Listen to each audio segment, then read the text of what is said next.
ಪಾಕ್ ವಿರುದ್ಧ ಯುದ್ಧ ಸಮರಾಭ್ಯಾಸ ಮುಂದುವರೆದಿದೆ. ಬೆಂಗಳೂರಿನಲ್ಲಿಯೂ ಮಾಕ್ ಡ್ರಿಲ್ ನಾಳೆ ನಡೆಯಲಿದೆ. ಪಾಕ್ ವಿರುದ್ಧ ಯುದ್ಧ ಸಮರಾಭ್ಯಾಸ ನಡೆಸ್ತಾ ಇದ್ದು ಒಟ್ಟಾರೆಯಾಗಿ ಬೆಂಗಳೂರಿನಲ್ಲಿಯೂ ಕೂಡ ಬ್ಲಾಕ್ಔಟ್ ಡ್ರಿಲ್ ನಾಳೆ ನಡೆಯಲಿದೆ. ಬೆಂಗಳೂರಿನ ಹಲವು ಕಡೆ ಆಪರೇಷನ್ ಅಭ್ಯಾಸ್ ಹೆಸರಿನಲ್ಲಿ ಮಾಕ್ ಡ್ರಿಲ್ ನಾಳೆ ಬೆಂಗಳೂರಿನಲ್ಲಿ ನಡೆಯಲಿದೆ.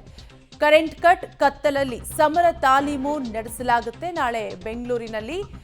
ಪಂಜಾಬ್ನಲ್ಲಿ ಈಗಾಗಲೇ ಬ್ಲಾಕ್ಔಟ್ ಡ್ರಿಲ್ ನಡೆದಿದೆ. ಪಂಜಾಬ್ನಲ್ಲಿ ಈಗಾಗಲೇ ನಡೆದಿದ್ದು ನಾಳೆ ಬೆಂಗಳೂರಿನಲ್ಲಿ ನಡೆಯಲಿದೆ.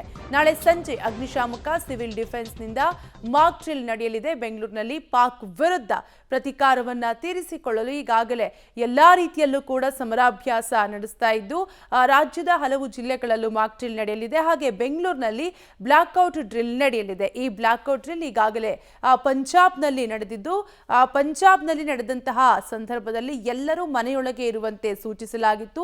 ವಾಹನವನ್ನು ಕೂಡ ತಡೆದು ವಾಹನದ ಲೈಟ್ ಕೂಡ ಬೀಳದಂತೆ ಬ್ಲಾಕ್ಔಟ್ ಡ್ರಿಲ್ ಅನ್ನ ನಡೆಸಲಾಗಿತ್ತು. ಒಟ್ಟಾರೆಯಾಗಿ ನಾಳೆ ಬೆಂಗಳೂರಿನಲ್ಲಿ ಬ್ಲಾಕ್ಔಟ್ ಡ್ರಿಲ್ ನಡೆಯಲಿದೆ.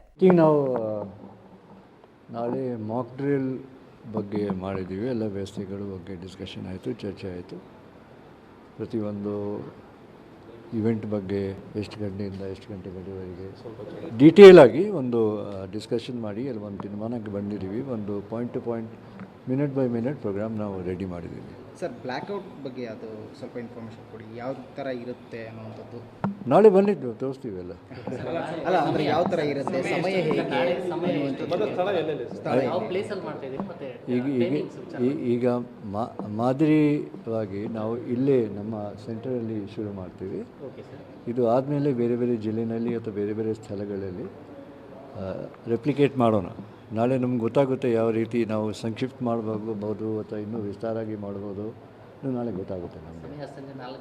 4 ಗಂಟೆ ಟೈಮ್ಗೆ ಇದು ಮಾಡ್ತೀವಿ ಮತ್ತು ಕತ್ಲಾದಮೇಲೆ ಬ್ಲ್ಯಾಕ್ಔಟ್ ಡ್ರಿಲ್ ನಿಮಗೆ ತೋರಿಸ್ತೀವಿ.